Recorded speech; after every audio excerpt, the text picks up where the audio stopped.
Hey, what is up, everybody? This is Stevie Breach coming to you here today. We are doing a little walk around the store that I do every day on my lunch. I'm thinking about the Survivor Series, which was the really, really big push on Monday Night Raw last night for the upcoming WarGames match between each section of the Bloodline, one led by Solo Sikoa, one led by Roman Reigns.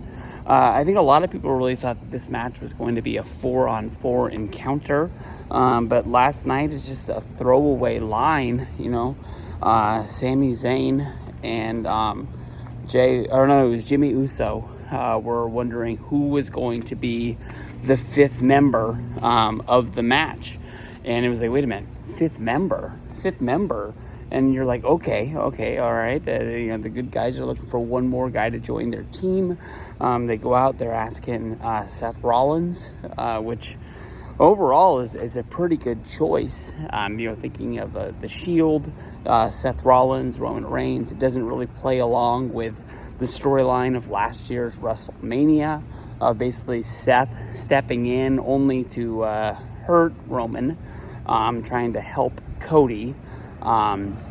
Overall, Seth really didn't have any, skin in the fight, one way or another. Like, Cody wasn't making Seth the number one contender, giving him a title shot if he beat Roman Reigns, but he was just sick with the whole bloodline and The Rock and Roman just pushing everybody around that he felt he had to stand up, and it actually hurt him in the long run because he had to come back from an injury and then he had to wrestle twice at WrestleMania 41. Of course, being in the tag match before defending his own title, which, hurt him in the Drew McIntyre match. McIntyre ended up winning, but then he ended up, showing off a little bit and then getting jumped by CM Punk to the point where Damian Priest cashed in and he became the new champion. Overall, just basically Seth was doing what he thought was right as a good guy, helping Cody, to hurt The Rock, to hurt Roman, and it actually hurt him in the long run. And Seth basically thanked Sami for the chance to have the option to be thought of, but thought there was no way in the world that he would tag with him. But then at the end of the show is asked by Solo if he would join his team, and Solo said that there was no way in hell that he would fight for a generic wannabe Roman Reigns. And that was kind of like, honestly, the only, babyface that I can see that is out there that isn't going to be involved in something at Survivor Series would be Cody.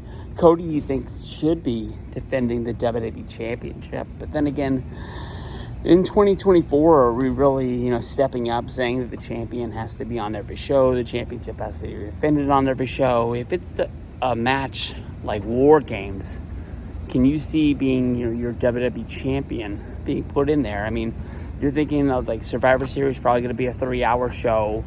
WarGames more than likely going to be a 1-hour match. 2 hours having a World Heavyweight Championship match. You get that new United States Women's belt, maybe a tag title thing on there. Can they fill it where they don't need to have the WWE Championship, the biggest belt in the company, defended? Part of me is wondering, are they going to have like Solo Sikoa's bloodline, Jacob Fatu? Are they going to jump Seth? Are they going to give Seth some motivation for this match that he now needs to be involved? He doesn't want to tag with Roman. He will never trust Roman again. It really comes down to it. Seth is the one that turned on Roman in the first place, that killed that brotherhood. And then from there, I think Roman reacting almost every single way in their storied history can be brought back to, Seth hitting him with the chair, breaking up the Shield. But, hey, he's the good guy now, so we're going to paint him in a good light. But that is one thing to think of right there as it comes to me. But I'm just wondering if Seth gets so upset at Solo Sikoa that he's like, this is my one chance to get back in there. And then maybe him and Roman have a look during the show where it looks like they're going to go, and maybe that's what hurts the baby faces in the meaning, or maybe even it costs them the match, and that's why heel bloodline who needs to get some fucking wins. I mean, to be a heel group losing at Crown Jewel, just basically losing almost every time that they're around, doesn't really make a lot of sense. If you go back and you think of like the invasion storyline of the NWO never fucking lost, to the point where when they finally lost, it made a lot of sense. Almost like the Shield when they came in. What year did the Shield come around? 2012? That makes sense. I think it was the Rumble 2012 is when they debuted, when they came down during that CM Punk match. No, because they debuted at the Survivor Series. So maybe it was 2011.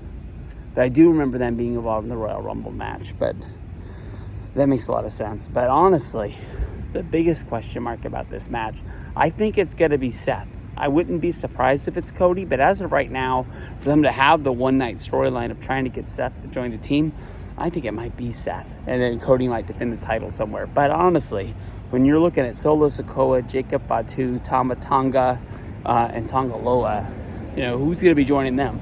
There's only one person, and that's going to be The Rock. Do they leave it open like it's a question mark, like they're going in 4-on-5?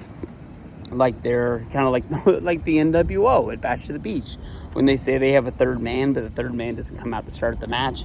He comes out, near the end after Lex Luger has been, we'll say eliminated, but he got hurt and carted away when he ran into the turnbuckle.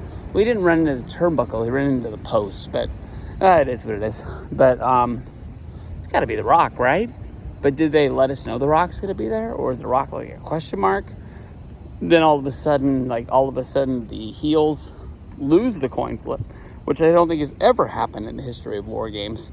And they're the last man to get there, and that's when the final boss comes out. Final boss, last guy. Makes a lot of sense in my mind. But we're going to have to see, because it's never really had the line drawn in the sand. We've heard on the fan cam video that Solo Sikoa said that when The Rock came out, everything is going according to plan. The Rock slit throat at Cody as well as Roman, and basically said the 1, 2, 3. We never really broke that down, but there's been a couple people who think it's like him counting his victory, if he's let him down for a third time. Not really quite sure, but we're going to really find out come Survivor Series, WarGames. This is going to be freaking awesome. It's got me viewing, it's got me tuning in. Next, it could be this Sunday, because Raw next week is going to be taped, so I don't think we'll get the answer there. We must get the answer on Friday. So Friday might be must-see TV. Who is joining the Bloodline? Who is joining the OG OTC Bloodline? We'll have to see, man. It's going to be good. It's heating up, baby. Survivor Series, WarGames. Let's go.